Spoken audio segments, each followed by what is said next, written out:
Hello, HISD Theater 1 through 4 students. My name is Anthony Nieves, and welcome to my virtual classroom. Today we're going to be doing a lesson on design elements as well as production, and we'll be going over that and relating it to a fun activity. So I'm going to give you a little information about myself before we get started. My name is Anthony Nieves again. I am a teacher at Westside High School. I'm also a director and designer. I teach a range of classes at Westside. This includes theater, technical theater, and I also direct 2 to 3 shows a year with our theater company. My goal today, excuse me, my goal today is to teach you regardless of your experience level. So whether you are an actor or technician and you have done a variety of theater inside of school, outside of school, or beyond, or if this is your first time ever taking a theater class, this activity should be able to both educate you and enrich you at this time, okay? So let's get started. So let's just get a clear definition of this. So I we have to think about it. What is theater? Okay. In some cases, people say theater is a location. In some cases, people say theater is a genre of entertainment. Let's get a clear definition of what that is before we really get into the details of our lesson. All right. So Edwin Wilson, in his book The Theater Experience, defined theater as a dramatic performance by actors of some kind on some stage before an audience. All right. So we understand we need three type of things to be able to have theater.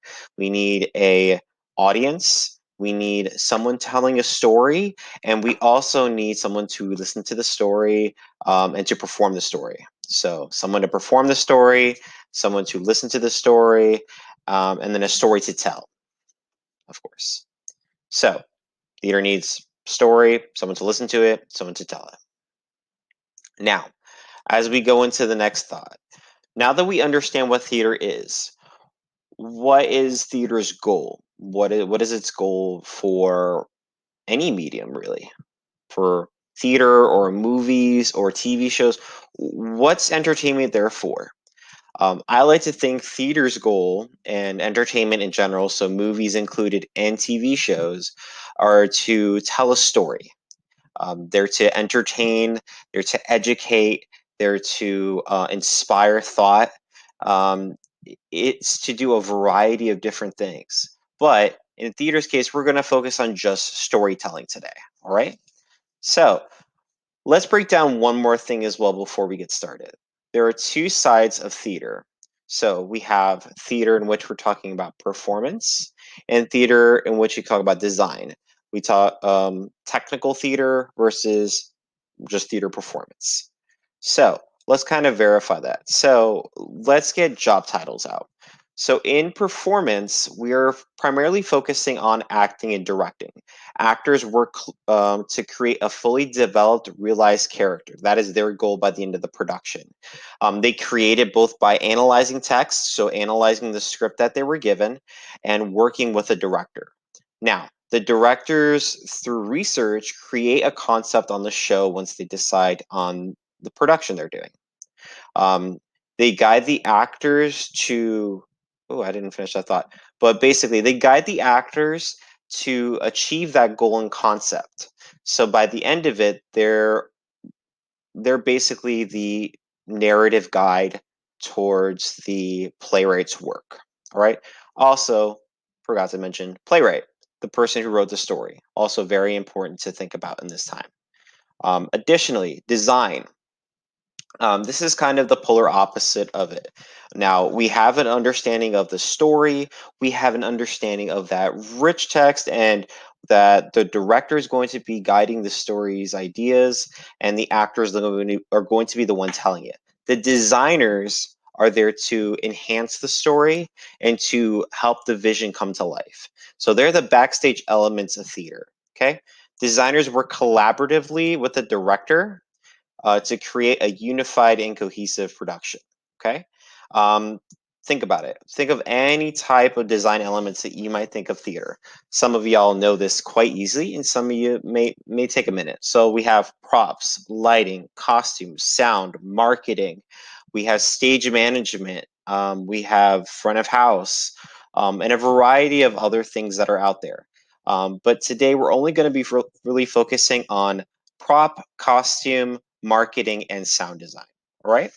So kind of take a step forward from there. Breaking down a story. So I want y'all to think about a story. In a story, there are two individual groups or forces, right? There is the protagonist or the leading character of the story. They are the individuals that we invest our time into, generally. We invest our time. We follow their narrative. We follow what they are experiencing in the world. Okay, we follow their narrative as a third person, as the audience members. Okay, um, now at a point, the protagonist will face off against the antagonist. The antagonist is the character or force that opposes the protagonist. So the polar opposite of that person. Think of them as a force that's trying to prevent them from achieving a goal. Okay, so uh, the antagonist can also be a force of some type that is not just a human. They can be a human, they could be a group of people, or they could be something like a storm or a twister or something of that nature. I like to say the antagonist in the classic movie Twister wasn't actually human beings; it was nature. It was a storm. There was something there that was something that they couldn't control and they were trying to understand. Okay. All right. So let's take the idea of the protagonist and antagonist and let's break it down even more. So Gustav Freytag is a German writer in the 19th century. He broke down the overall play structure of Shakespeare's work. Particularly, he focused on Romeo and Juliet. So he took the whole story and broke it down into these parts, and these are still things we use today. So, to start with, we have exposition. This is the background information to the audience. Now, we understand what this is. You've ever watched a movie or a TV show, and the person in the start of the movie or TV show has a narrative. They start talking about like a voiceover. They start talking about them, the story of what they're dealing with, or who they are, or my name is etc. My name is this person, and I'm going and I'm dealing with XYZ problem. Okay, or I live in this world. I live in whatever location.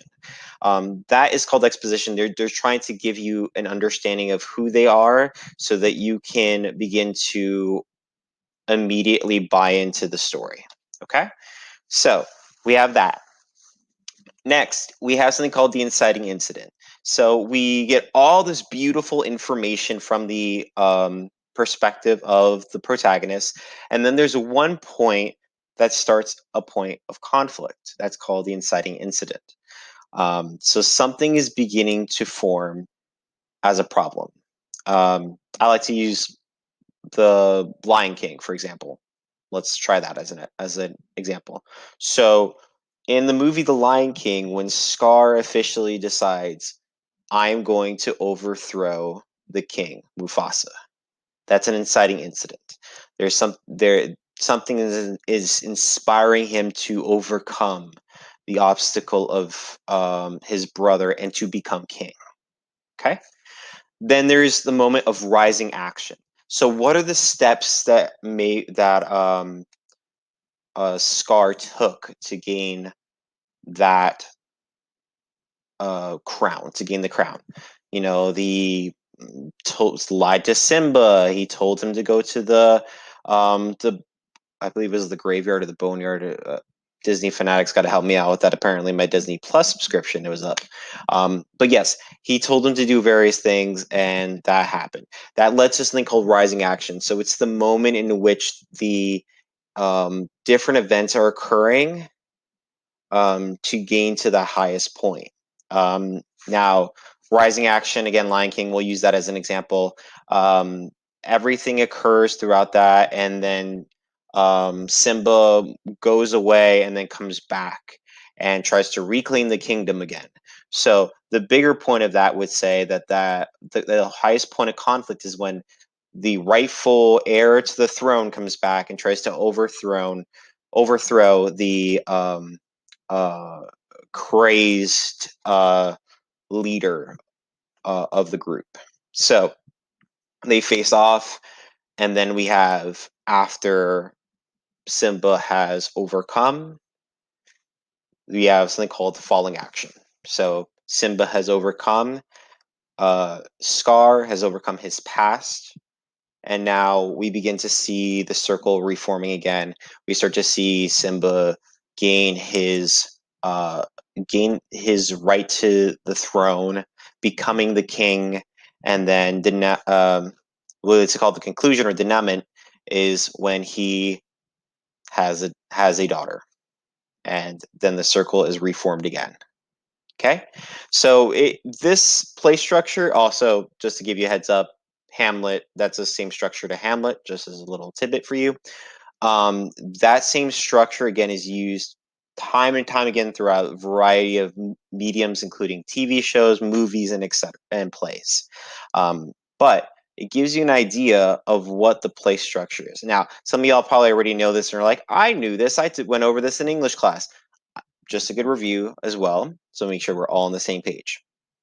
Now, let's think about this. We just talked about all this information in regards to a protagonist and antagonist.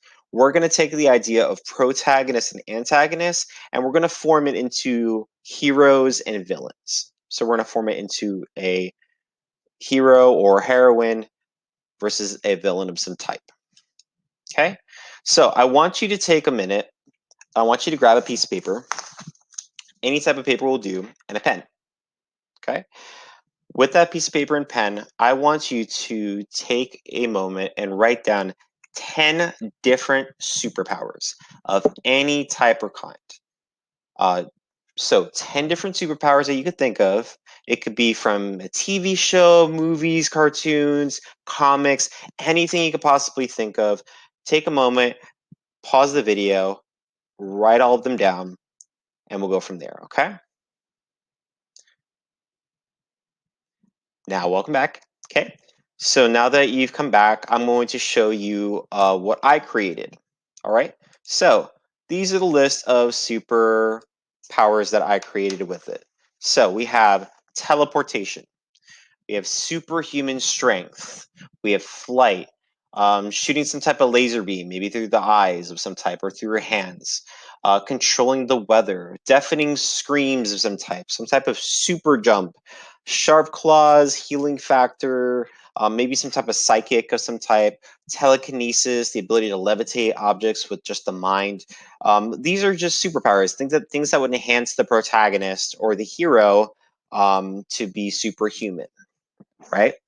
Now, I'm pretty sure you guys have a variety of different other powers on your list. And if you do, and they don't align to this one's, perfectly okay. Everyone um, has been exposed and inspired by different other mediums. So it's good to see a variety of different things. And so we're going to go from there. Okay, so what I want you to do is take a moment. This is only going to take about 2 minutes. I want you to take a moment and pause the video, and I want you to look at that list. I want you to look and think about, if you were to create a hero that had the 3 best superpowers on that list, which superpowers would they be? All right, so take a pen, take a moment to pause, and circle the best 3 powers. Okay, welcome back. So the best 3 powers that I decided were controlling the weather, were some type of healing factor. So think Wolverine with his ability to heal very quickly, and psychic, so being able to control someone's mind. I thought those were the 3 out of the top 11 that I created. So All up to you. What do you think were the best three? Think about that. And I want to ask you a question. Why did you think? Why did you think they were the best three? Now, I know you can't talk to me right now, but just ask yourself. Why do you think those were the best three out of the bunch? I like controlling the weather because believing that you can control the weather at any point means that you have a sense of control over the earth. Okay?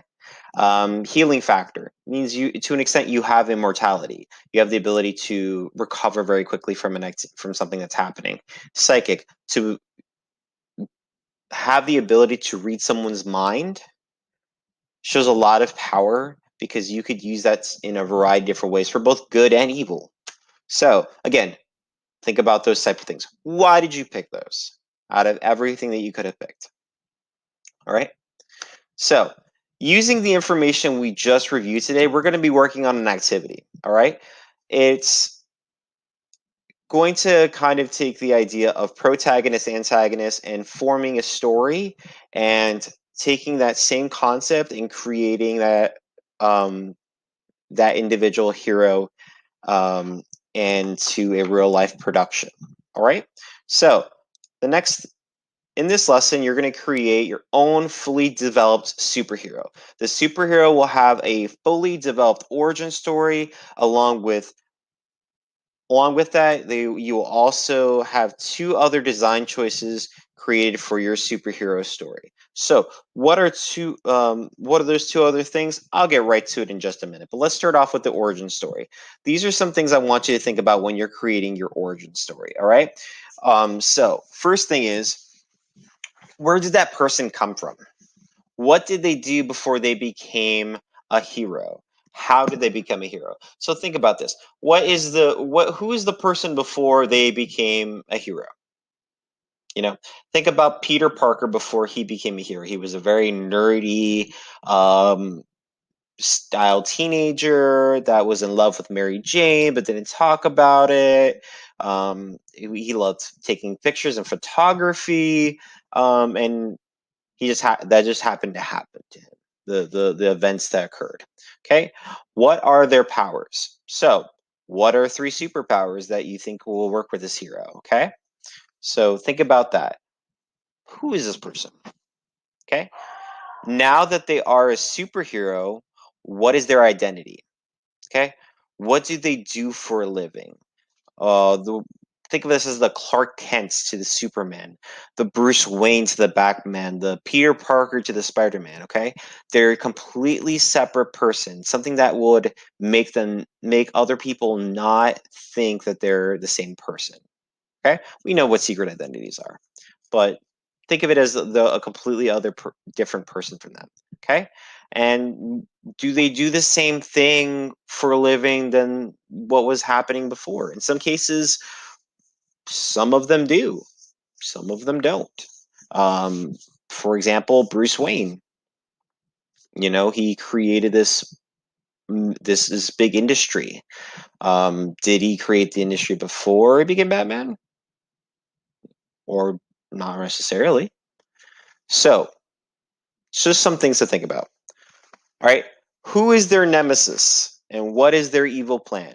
All right, we're thinking about who is the villain of the story. All right, we have plenty of villains that we could think about off the top of our heads that the superheroes have faced. All right, Bruce Wayne has Joker, Clark Kent. He has Lex Luthor. You have Peter Parker with the Green Goblin and a bunch of other individual villain characters, Venom and everything else. So think about it. Who is their nemesis, and what does the nemesis want? Okay, the nemesis or the individual villain needs to have something that they desire. All right, what is their objective? Okay, because their objective, it will basically determine the story. Think about it. When you watch Avengers, when you watch any of these movies, superheroes are always going to be the ones to save the day, right? They have another story underneath that about who they are and inter related conflicts that they may have with a team or with themselves. but the story of the villain is probably a little bit more, or what the villain wants becomes the main focus of the story. Okay, so think about that. Um, who or what are they trying to protect? Okay, think about that. And don't think too literal on the who and what. Okay, it could be a person, it could be one person, it could be a group of people. What are they trying to protect? It could be a city, it could be the earth, like in the sense of protecting the future of the earth. Um, think about what is it that the superhero is trying to protect. Okay, so this is focusing on the superhero. All right, and also, what is the superhero's weakness? Tell me, what is the superhero trying to make sure that the villain doesn't know about? All right, think about it. Once people knew that was um, Superman's weakness was kryptonite, he seemed less of a superhero because of it. They just needed to have that glowing rock in their pocket, and they were good. Or Daredevil, he was able to do a variety of different things, regardless of his limitations on being blind. But the minute that they put white noise in the situation, he was back to just being that individual person he was before. So think about that. What is that superhero's weakness? Okay. Once you create that origin story, the second part of this is to basically take that hero and make them real. Okay? And you're going to make them real through a variety of ways. There are 4 different technical theater projects in relation to this. Okay? Creating a soundtrack. That's to do with sound design. So, create a list of 8 different songs that would appear in a production. Think of this almost like a soundtrack in a movie. All right? So, think about what are the things based off of your origin story, what are important points that you can add music to. All right, so think of it this way. I created a sample, so I'll show you that in a minute. What are some things that are going to enhance the story? Okay, that are going to enhance the theme or the message? Once you have all those together, I want you to take it and submit a list of them, and to or you could submit a link to a playlist on YouTube. But you must defend each of the song's choices with one sentence. So you must tell me why you picked those things. Okay, if they don't have enough substance or reasoning why, they don't seem as important. So I'm going to show you my example of it. So for my story, I created a superhero that was a Native American character. He was an Apache tribe member. Okay, so um, the specific character was a wolf, so a wolf man. So the story goes a little like this, and as you can see, each of the songs that I chose all have a sentence to support them. So the first one, this will be the opening song that connects the audience to the environment of the character and his tribe. This is It's a song related to Native American tribal song. Um, second one, Song of the North. Okay, this is another more of a Native American tribal song, but this will be used to introduce the character. What's Up, Danger?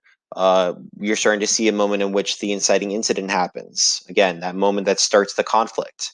All right. A corrupt politician is pressuring the tribe to give up their land and move off the reservation, because the reservation has a lot of natural resources and the tribal chief refuses. So the corrupt politician is trying to overcome that tribal chief. That's your point of conflict. Okay. The next point is a stressed out Dakota character. That was his name, Dakota. Is anxiety ridden. He's in his car. He's listening to music and is stressed out by 21 Pilots. And then next one, we have another more Native American style song that relates towards the the protagonist of the story going into the forest and meeting the Maiden of the Moon, who is a spirit.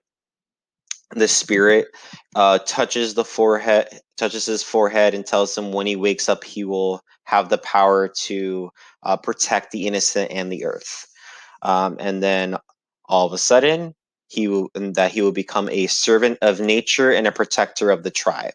All of a sudden, he wakes up and he is still in his work clothes, but he feels different. There's a change of character. Okay. Um, so the strength inside him is not something he had before, and he yearns to change his life forever. So these are a list of 6 songs. Remember, these are 6 songs only. I need 8. Okay, so they need to be important parts of the story. Now, looking at all this tells me some really key points, but they're missing a lot of plot points. That origin story is so crucial to you explaining or I should say, supporting your overall character. So make sure that you put that, because that origin story is basically your character's analysis, or your plot of the story. Okay. All right. Next, a marketing poster.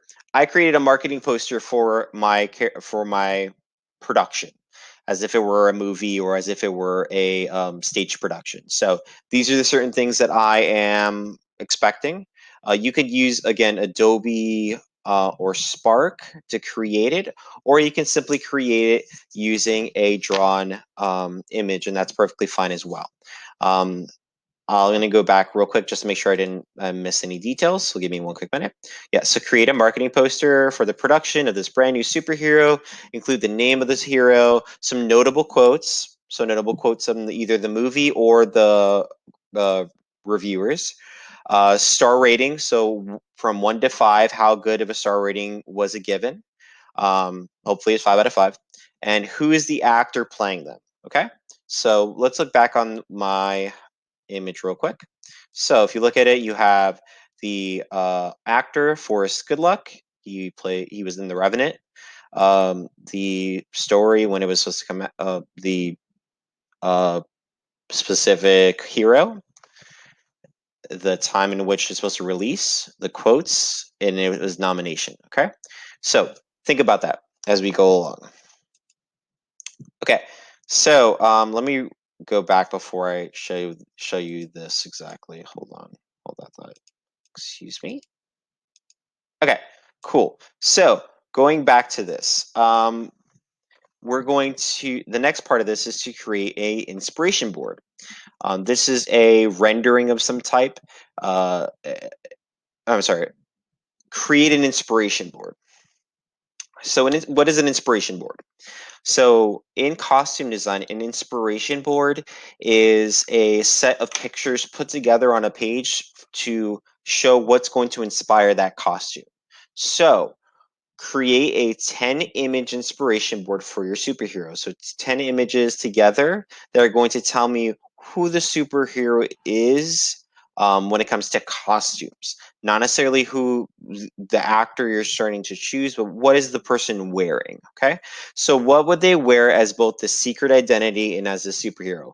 5 images for the secret identity and 5 for the superhero. Once completed with that, complete a computer or hand-drawn rendering of the superhero's costume. Now, again, a rendering is a drawing. Basically, it's a drawing from the top of the head to the soles of the feet of what type of costume the person is going to wear. So, what is the final result? What are we deciding exactly as a costume designer? Okay, so be creative. What are they going to wear? What am I looking at exactly when I see them on a stage? Okay. This can be either computer drawn, or you could create it through any type of, or so it can be computer drawn, or you can use a program, or you can draw it by hand and just take a photo of it. Whatever way you decide to do it, that's perfectly fine. Okay. Design a gadget prop. So designing a gadget prop. Actually, I'm going to show you the inspiration board or the example before I go forward. So I have 2 photos right here. Again, you're gonna need 5 for each of them.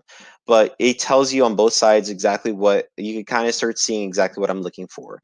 For the Wolfman character, he's very inspired by a lot of Native American tribe warrior characters. For Dakota, think more of a general everyday man, kind of a consumer. I thought of him almost as if he is a retail worker at a local supermarket or something to that effect. Maybe something related towards a reservation, if I were to look at that. So if you look at both of these things, you kind of could understand what kind of overall look the character would be wearing in each sense. Okay. So gadget prop. So for the gadget prop, what you're going to do is you're going to take a blank piece of paper, or you can do it on computer if you have the option to, and you're going to basically design a prop that would be used inside this production. So what is a gadget of some type that this superhero uses? All right, what does it do exactly, and draw out the exact object. Okay. So once you get to that point and you've completely drawn out the object, or the prop, I should say, drawn out the prop, you're going to then design it using everyday household items. So it could be anything in your house, right? Once you're done with that, take a photo of it and take a photo of your specific drawing and submit it with your work. Okay. Above all else, have fun. Okay. Have fun. Be expressive. Be inspired to think creatively. Think about what things inspire you. What things do you connect with as a person? All right. It's very easy to draw upon things that we connect with. So I want you to think about that. What is the story that you want to tell? How can it be unique to you? I was inspired by Native American culture because I've always been interested in Native American culture since I was very young. So I was interested in researching more about it, and I wanted to relate that to a superhero. So think about, how can you make this unique to you? Just something to think about. All right. So with that in mind, I want to thank y'all for your time. Thank you guys so much for coming to my digital classroom. I hope that in the essence of all this, you learned a variety of different things. What I want to leave y'all with is, first, to enjoy the assignment, and to second, submit all your assignments digitally, either through the Hub or Google Classroom or any electronic format that your instructor is asking you, whether that be email or anything else, or Teams applications or anything else of that nature. Okay. All right. Above all else, please be safe, guys. And I hope that you guys are inspired to think creatively.